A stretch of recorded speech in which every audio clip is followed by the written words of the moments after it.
John Bogle is in hot water. Just 4 years prior, he was made chairman of the Wellington Fund, one of the largest asset management firms in the country, replacing his longtime mentor Walter Morgan after 19 years of working in the company. His appointment to the position of chairman was partly due to his reputation as a young, hot, energetic talent in the field of finance. But on this very day, Bogle enters the office as chairman for the last time, even though he is only 45 years old. After approving a disastrous merger that resulted in company losses of over 80%, the board of directors decides to fire him. You're fired. Bogle is devastated.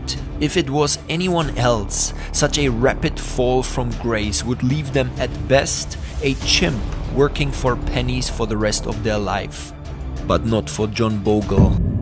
Not for America's asset rock star. Let's meet one of the investment greats, Jack Bogle, pioneering founder of the Vanguard funds and creator of index mutual funds. Jack has spent his entire career crusading to change Wall Street, corporate America, and the mutual fund industry to give individual investors a better deal. I estimate that Jack, at a minimum, has saved, left in the pockets of investors. He's put tens and tens and tens of billions into their pockets, and those numbers are going to be hundreds and hundreds of billions over time. And Warren is right. John would become so big, his success would eclipse the Wellington Group, his former mentor Walter Morgan, and Wall Street itself. Jack Bogle has probably done more for the American investor than any man in the country. When speaking of investors and other legends in the finance community, we are often confronted with kings of capital, captains of industry, wolves of Wall Street, and other such titles which indicate ruthless tactics used to reach success. But John Bogle stands out from the crowd as the messiah of investment, preaching the good word of index funds. He's a true finance Jesus.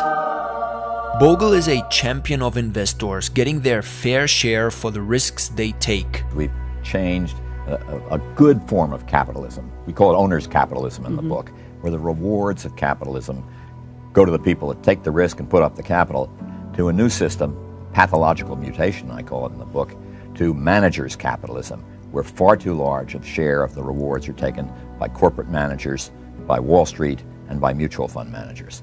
So that means that investors that put up all the money, basically Mr. and Mrs. America, aren't getting their fair share of the returns that capitalism generates. John Bogle single-handedly pioneers the concept of index funds. Think the S&P 500, Nasdaq 100 and Blackrock.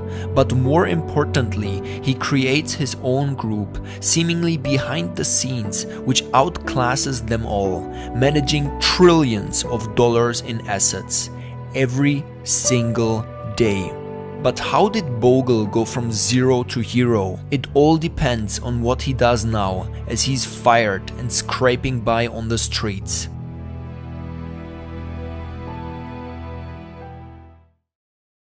While it seems like Bogle is at his worst after being fired, this is actually a blessing in disguise. As you will find, Bogle's condition in 1974 is not too different from how he grew up, because those conditions were less than ideal.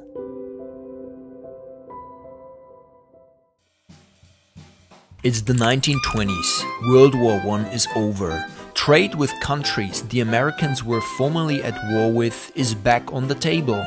Times are flashy and people are flush with cash. Millions of ordinary Americans are actively taking part in stock trading to grow their wealth. Credit is cheap and easy to come by. Many take out loans to be part of the booming industry. What could ever go wrong? However, by the end of the decade in 1928, investors start to realize that this high growth is an illusion, and they begin to bet against the stock market. In 1929, years of booming prosperity ended in catastrophe. It was the biggest stock market crash since records began. What in the world is happening on Wall Street? New York, October 1929. Everything was calm and peaceful in this great city. Then suddenly the bottom dropped out of Wall Street. Stock prices, one man declared, have reached what looks like a permanently high plateau. And then the bottom fell out. Initially, it is only the top investors who realize this critical mistake. But soon, the 1920s Wall Street bets degenerates catch wind of this and pull out massively from the stock market. This rapid U-turn comes to a head on Black Thursday, October 24th, 1929, as the bubble bursts. The stock market crashes after over 12.9 million shares get sold in the New York Stock Exchange from the panic over just one day. In less than 2 hours, nearly $10 billion invested in stocks was simply wiped out. Overnight, industries collapse left and right. Unemployment rises to 23%, leaving more than 12.8 million Americans without a source of income. People who had taken out loans are now left with nothing. At a time when 1/3 of Americans work in agriculture, crop prices fall by over 60%. It's an economic apocalypse. Over the course of the Great Depression from 1929 to 1932, global GDP fell by around 15%. For reference, the 2008 recession would only see a fall of around 1%. How could anyone rise from such a situation? John is born on May 8, 1929 in Montclair, New Jersey, mere months before that disastrous October. Coming from a lower-class family in New Jersey, his family is hit hard by the Depression. They sell their home, and John's father slips into alcoholism, eventually divorcing his mother. With such a broken household, it would be expected that the best John could achieve in life would be some 1930s version of an Excel monkey. However, John and his two brothers are not going to let a small thing like the worst economic crisis of the century get in their way. John and his twin David, knowing that a strong education is their golden ticket out of the shithole, now set about becoming the highest scoring students in their school. This enables them to transfer to the prestigious Blair Academy with work scholarships. And Bogle keeps adding more and more titles and glorifications to his academic career. 1947, Bogle is accepted into Princeton University after graduating cum laude from Blair. 1951, Bogle graduates magna cum laude from Princeton with a degree in investment and economics. 1952, Bogle is offered a position at the Wellington Fund. Unlike the rich money trust fund baby chimps that made up most of his classmates at Princeton, the gigachad in the making that is Bogle understands the kind of hard work it takes to get to where he wants to go. This will prove a critical component on his path to success. Bogle's time at Princeton is when he gains an interest for index funds, which up until this point in time have been a very niche field of economic exploration. Bogle's determination and talent are visible in his senior 130-page final thesis he publishes about the investment companies in the economy. No one ever had done a thesis on it before. It was an unknown business, essentially. Being one of the first to write on index funds, it greatly helps propel his career. Coupled with his ambition is his interest in the newly emerging field of index funds. The industry was described as tiny but contentious. Its total assets were around $2 or $2.5 billion. And I thought, well, by God, I'm tiny and I'm contentious, and no one's ever written on this before. Bogle's rising talent in Princeton is spotted by Walter Morgan, the head of Wellington Group. Morgan is also a Princeton graduate who has an equally impressive academic background as Bogle.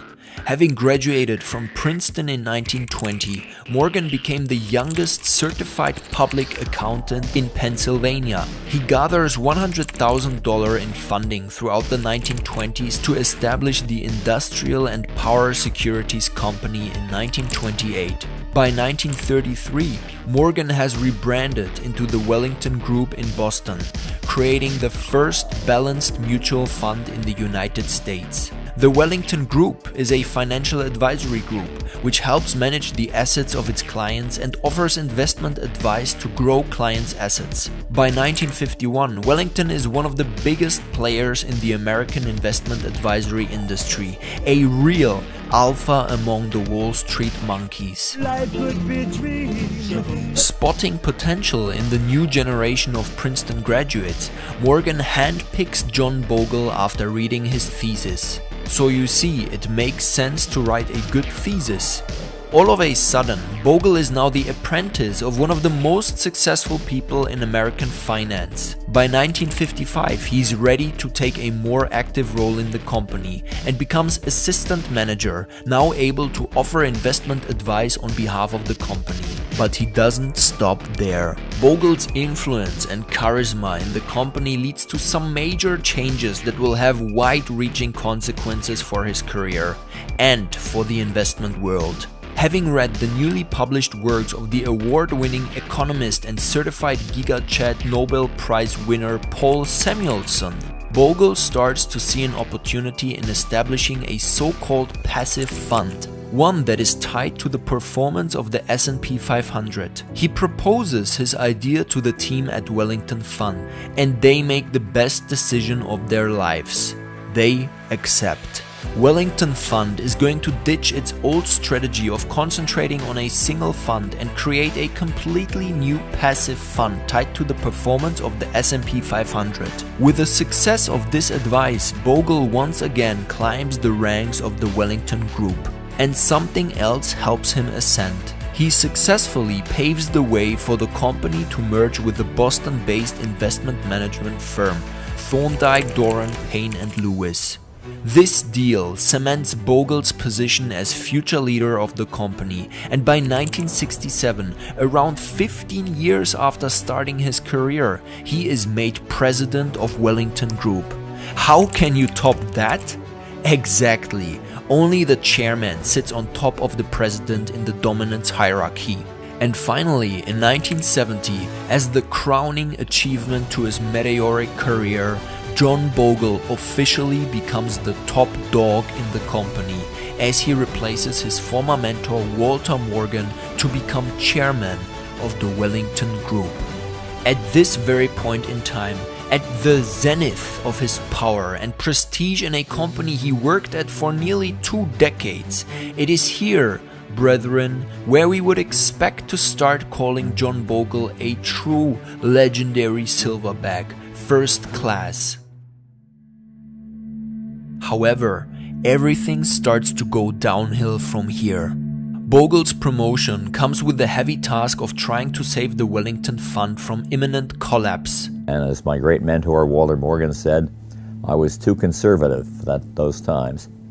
And he therefore on his part, asked me to take over the company. And as he said, do whatever it takes to get it fixed. Without the steady hand of Morgan to guide him, Bogle starts to take on more risky moves and investments. At the same time, the merger Bogle had pushed through is proving disastrous for the fund. These factors combined lead to a disaster for Bogle's career. In 1974, it happens. Bogle is voted out of the company by the board of directors, and for his entire life, Bogle claims that moment as being his biggest mistake. My biggest mistake was when I was in charge of Wellington Management Company in 1965, and stock owner, I was going to be the heir to his stock, control the company. He said, this company's in real trouble, and we're too conservative. And he said, do whatever it takes to fix it. And so I did a merger. I bet everything on a group of young, aggressive money managers with a pension business, with a hot mutual fund, and with the presumptive talents to improve Wellington funds. It was slipping a lot in those days, the conservative Wellington. And that fell totally apart. Their pension business pretty much went away. The Wellington fund was virtually ruined. Its assets dropped from its performance, was the poorest among all balanced funds. It should never happen because we have such low cost. We should win on cost alone. And it was made much too aggressive, and the assets went from $2 billion to $400 million, 80% loss. Where others would seek revenge, Bogle recognizes this as a learning opportunity.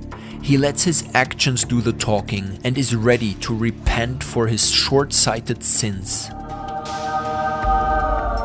Having been born at a young age into poverty, he is ready to make more risky but potentially rewarding moves. Well, the lesson I learned is there's no such thing as a permanently good investment manager. In 1974, Bogle starts the Vanguard Fund.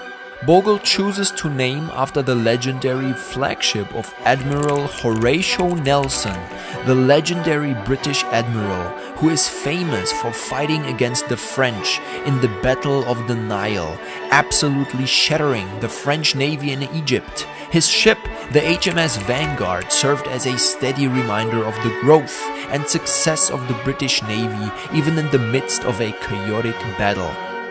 Bogle likes this metaphor as it relates to how index funds are a steady source of capital growth in the midst of the chaotic and seemingly random fluctuations in the investment world. Bogle's admiration for Nelson goes beyond just this metaphorical meaning, as he even keeps a model of the HMS Vanguard in his office headquarters. There is me in the guise of Admiral Nelson. But back to starting the Vanguard Fund. Bogle dreams of making a fund dedicated to creating streams of publicly accessible mutual index investment funds. As Finance Jesus, he makes it his mission to bring people salvation from subpar returns. But what the hell is an index fund? What is this industry that Bogle transforms in a matter of years into one of the most profitable long-term financial solutions? Well, brethren, an index fund is an incredibly simple concept. It is essentially a mutual fund which can be traded at an exchange and has a portfolio constructed to track or match a financial market index, such as the famous S&P 500. You can match the index in a very casual way. This, I mean, if I don't know, Microsoft is 2% of the index.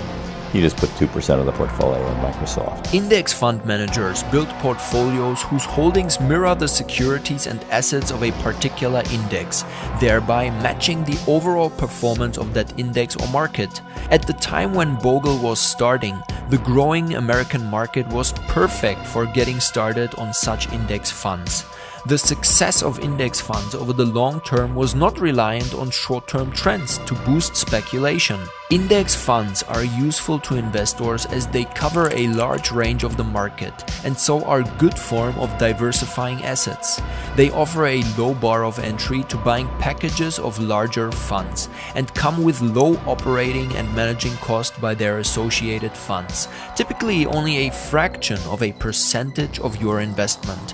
There are index funds for practically every industry in the world, with index managers actively trying to increase the value of the assets invested into the funds. Warren Buffett infamously is a big fan of this form of passive investment. The best single thing you could have done on March 11th, 1942, when I bought my first stock, was just buy an index fund and never look at a headline, never think about stocks anymore, just like you would do if you bought a farm. You just buy the farm and let the tenant farmer run it for you. And I pointed out that if you'd put $10,000 in an index fund that reinvested dividends, and I paused for a moment to let the audience try and guess how much it amounted to, and it would come to $51 million now. This seems fairly obvious now, but at the time John Bogle was among the first in the field to take index funds seriously and enlighten the public.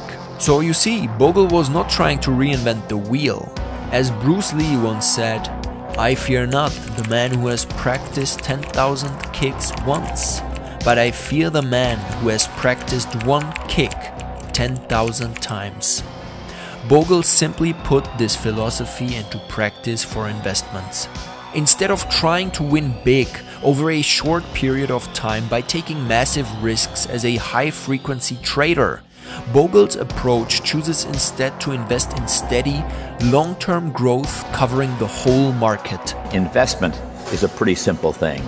Investment is owning businesses, or I would say, being an inveterate index fund person, owning all of American business, owning every company in America, letting capitalism do its work, Those companies will grow at probably around 7% a year. They'll pay you about a 2.5%, somewhat lower than history, but a 2.5% dividend yield. And that should, over time, bail you out of anything that happens because of the wild swings. To launch an index fund, you need to match the investments and performance of a certain market or index over a long period of time. For example, if an index fund is set to match the American market, if a certain sector in the US economy grows by 2%, then the amount of investment into that specific sector is raised by 2%. Index funds do not yield a profit from every single investment, but the idea is to spread out as many eggs in as many baskets to diversify assets and reduce risks, with the hope of bringing slow but steady year-on-year profits of 2 to 5%. Simple yet humble, this method ensures much larger returns over the long term than any beta trading crypto could dream of in the short term. You be sure and have a cardiologist in the room, because you're going to probably drop over dead. They won't be so amazed at how much money they have. But back to how John got here. By leveraging his close ties and many years of service in the Wellington Group, Bogle uses advice and support from members of Wellington to kickstart his own fund, the Vanguard Group. Like his mentor Walter Morgan, Bogle has a knack for spotting developing talent. He convinces fellow Wellington Fund associate John Neff to jump ship with him to Vanguard while maintaining his ties to Wellington. Neff is already in charge of Wellington's Windsor Fund, but with the support of Bogle, Neff moves the fund under Vanguard's jurisdiction, becoming the index fund Messiah's first apostle. Want to become a 21st century finance messiah too? Damn, so smooth. If you want to become a real-life silverback too, there's just one thing to do for you right now. Join my Discord community and meet other like-minded megalomaniacs, babybags and nascent baitmans. If you want to build a side venture at some point, listen up. We have channels to get your CV or cover letter reviewed by industry experts, channels to find ideas and co-founders for side ventures that can be built online, cheat sheets on how to build passive income, a career master planning channel, a gorilla after hours hangout, and much more. And here's the thing, if you stay in the community for more than 3 months, you get my side venture toolkit for free. The ultimate guide and community for starting a side venture. It gives you not only literally hundreds of inspirations on what side ventures you can build, but it also gives you detailed instructions how to build the side venture of your choice without needing to code. I guarantee that if you put in the work, this side venture toolkit will help you build a side venture that generates at least $1,000 a month. And that's not all, there's going to be some absolutely proper giveaways and freebies for everyone in the future. All links are in the description below. Join now and let's make megalomania cool again. Back to Bogle. In 1976, Bogle is ready and creates the first index investment trust. At this time, the only real index that exists for reference is the Standard & Poor's 500 index. So, while Bogle was not the first to try to do this, he definitely was the first to try and market index funds to average, everyday investors as a means for gaining wealth long term. It was an unknown business, essentially. Mutual fund industry, $2.5 billion at that time. And now we take in here at Vanguard, just by way of contrast, about, you say, 5 to 10 billion a month increase in assets, and we're at 2.5 trillion. I'm not sure how good that is, but it's a long way for one firm to be 1,000 times the size of the industry when I looked at it. To finance his fund, Bogle takes out large bank loans, which he's able to do by pitching to the banks an expected IPO of $150 million US. But when he launches his first S&P 500 index, the total amount of money raised is a big disappointment. Only $11 million are raised, far below his expectations. Due to this weak reception, the beta banks ask Bogle to cancel the fund. But Bogle is not ready to give up. He refuses to cancel the endeavor. Instead, he pushes through with only 2 employees other than himself because he is playing the long game. In the words of Sigma Chat ancient general Sun Tzu, in the midst of chaos, there is also opportunity. And by being able to weather through the initial storm of a disappointing IPO, Bogle succeeds. Initially, within its first year, the fund grows only to the chump change of $17 million. But with his ties at Wellington, Bogle catches wind of the poor performance of one of Wellington's funds that Vanguard is managing, which now has to be merged with another fund. And like any reasonable investor, he lets his competitors suffer. No, of course not. This is John Bogle, not Jeff Bezos. Sensing the opportunity, Bogle convinces Wellington to merge their fund with his index fund.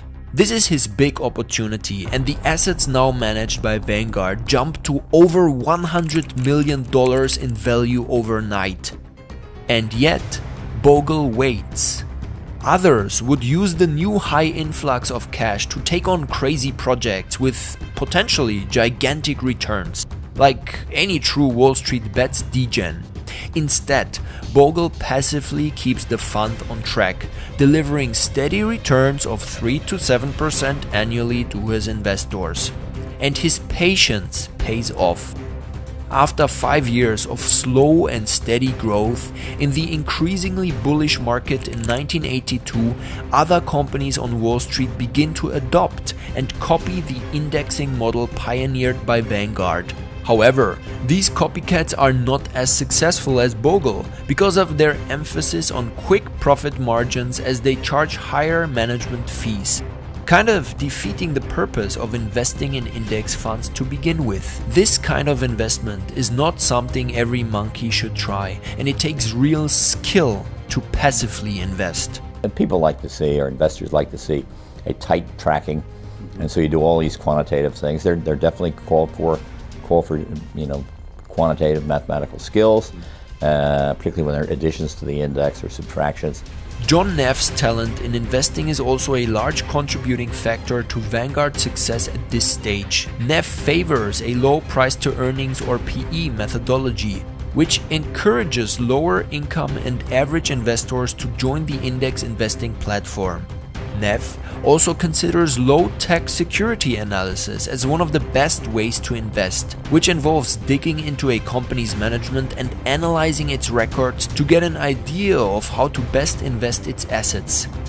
And here is where we run into John Bogle's underlying philosophy that makes him stand out from the finance crowd. Most in the finance sector see themselves as the best in their field, the best risk takers, the best analyzers, the best traders.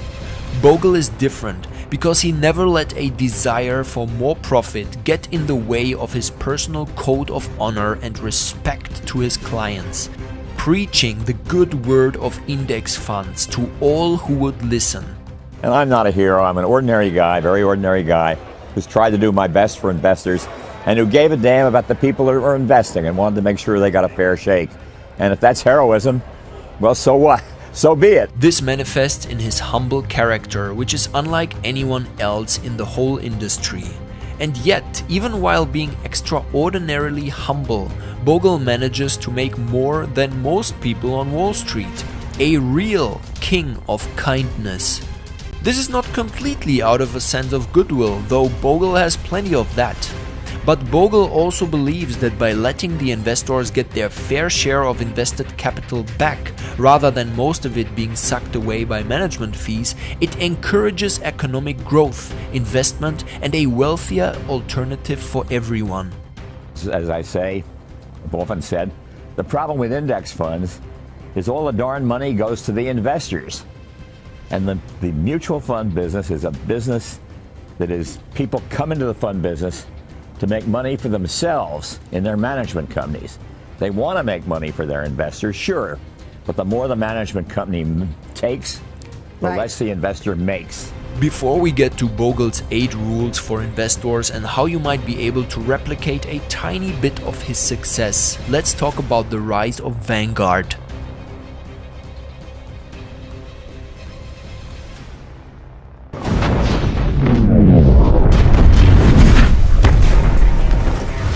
As expected, the next year's progress reads like a chain of dynamite.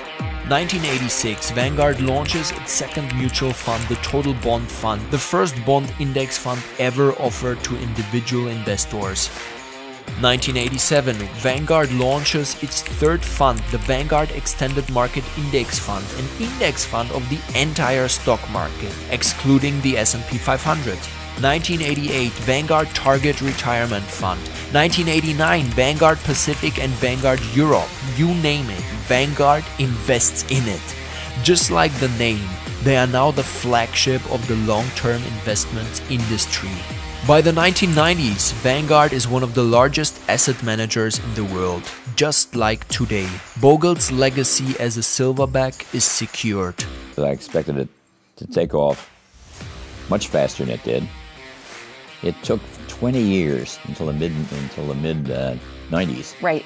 for it to begin to gain real traction, and then it accelerated, and the growth from 1995 to 2016 has been astonishing, and it's sustained. In 1995, John Neff retires after having been in charge of the Windsor Fund for over 31 years. Bogle retires as chairman of Vanguard in 1999, but he's not completely done yet. As of 2022, Vanguard's assets under management total over $8.1 trillion US, with over 18,000 employees, a far cry from the 3 Bogle started with. The company generates $6.9 billion a year. The most impressive part of this accomplishment is that Vanguard charges some of the lowest management fees in the world. Vanguard charges 0.3% of your assets in fees and an annual fee of just $20, a policy started by Bogle. As a comparison, the largest asset manager in the industry, Blackrock, charges a premium of 2.5%. Compared to Vanguard, they are practically sucking your money from your veins. But when you are earning in the trillions, that fraction of a percentage still makes out a juicy profit for Vanguard, while the investors are paid off with the dividends. A true win-win situation. The story of John Bogle proves that you don't have to be unethical to become rich, Giga Chad rich. But where there's a profitable business model, there's also competition.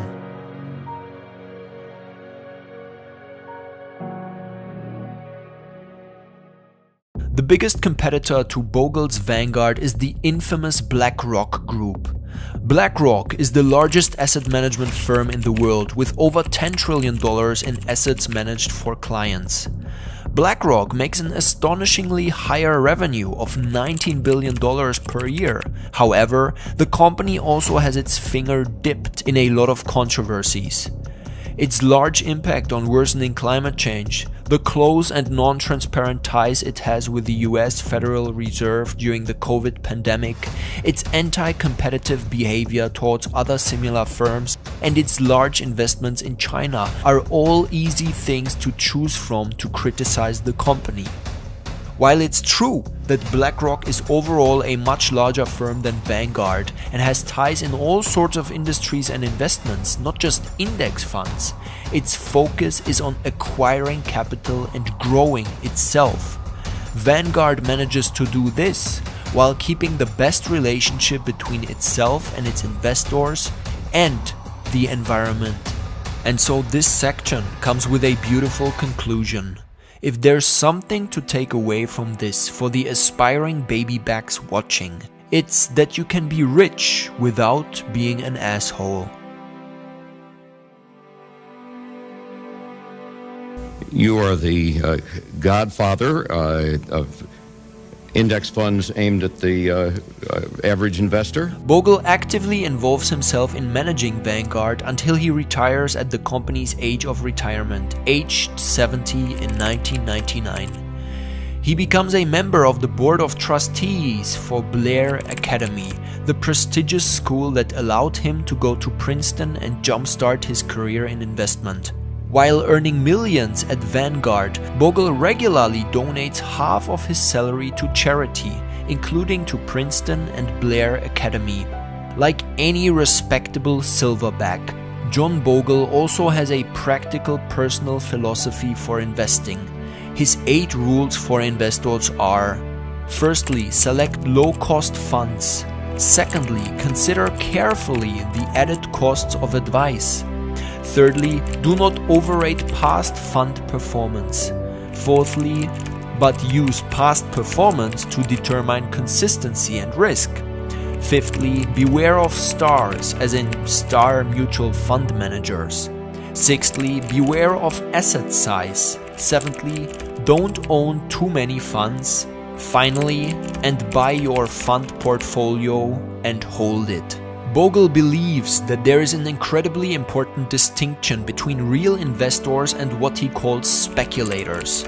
As Bogle says, real investors are concerned with getting returns in the long term, with a low risk of destroying their capital. Speculators, on the other hand, are more concerned over short-term gain, with a high risk of destroying their capital. A simple way to think of this is what Bogle calls the bagel and the donut. The bagel and the donut is a talk I gave years ago, and I contrasted like the investment world. The bagel is nutritious, good for you, substantive, while the donut has a certain sweetness and it kind of breaks up and crumbles when you eat it. And so long-term investing, holding on, the strategy I just described is the bagel, and short-term speculation is the donut. Just a way of visualizing, which you want, which is the best for you in the long run. And sometimes people may think I'd just soon have a couple of donuts, but they're not going to do you any good, with all due respect for the donut makers of America. So, brethren, what makes index funds such a great investment option? The technology or method is not revolutionary, but index funds allow for steady growth of assets over a long term, which are generally unaffected by short-term events which would otherwise have a catastrophic effect on short-term speculative quote-unquote investors. From the time that Bogle started until now, index funds have become a core part of mutual fund investing and investing in general. 70% of the cash flow, sometimes 100% of the cash flow, is going into index funds, which didn't even exist when I came in and when I started Vanguard all those years ago.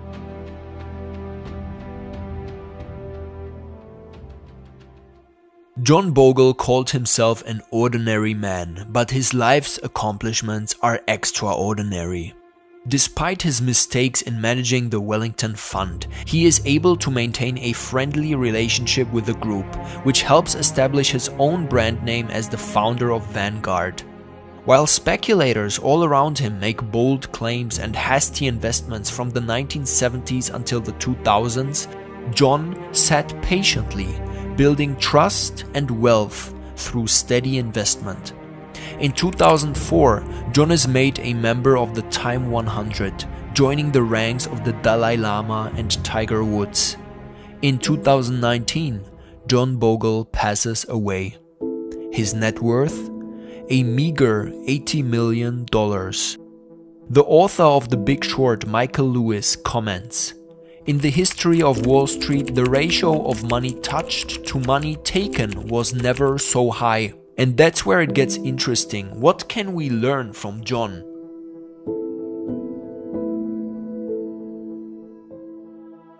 From the life of such an underrated legend, the humble messiah of stable returns, there are many valuable lessons we can all learn as aspiring baby backs. The first is to learn from your mistakes and hold yourself accountable. When Bogle was fired from Wellington in 1974, he realized ultimately it was from mistakes he was responsible for and adjusted to perform better in the future. Sticking to the simple is another important lesson. Far too often, people in the finance and investment sectors go off on crazy ideas and investments. But Bogle was able to make vastly more people rich, including himself, by closing his ears to the commotion of the industry and sticking with the simple yet steady growth of his index funds. However, maintaining strong relationships is perhaps the best lesson to take from John Bogle. Even despite being fired from Wellington, Bogle made sure to maintain good relations with the firm, allowing him to tap into Wellington's talent, such as with John Neff, who would go on to serve him well in Vanguard. Bogle would also befriend many famous investors such as Warren Buffett and Charlie Munger throughout his investing career and benefit from their wisdom and exchange. And so the ultimate lesson from Finance Jesus Bogle might very well be: the best way to defeat an enemy is to become their friend.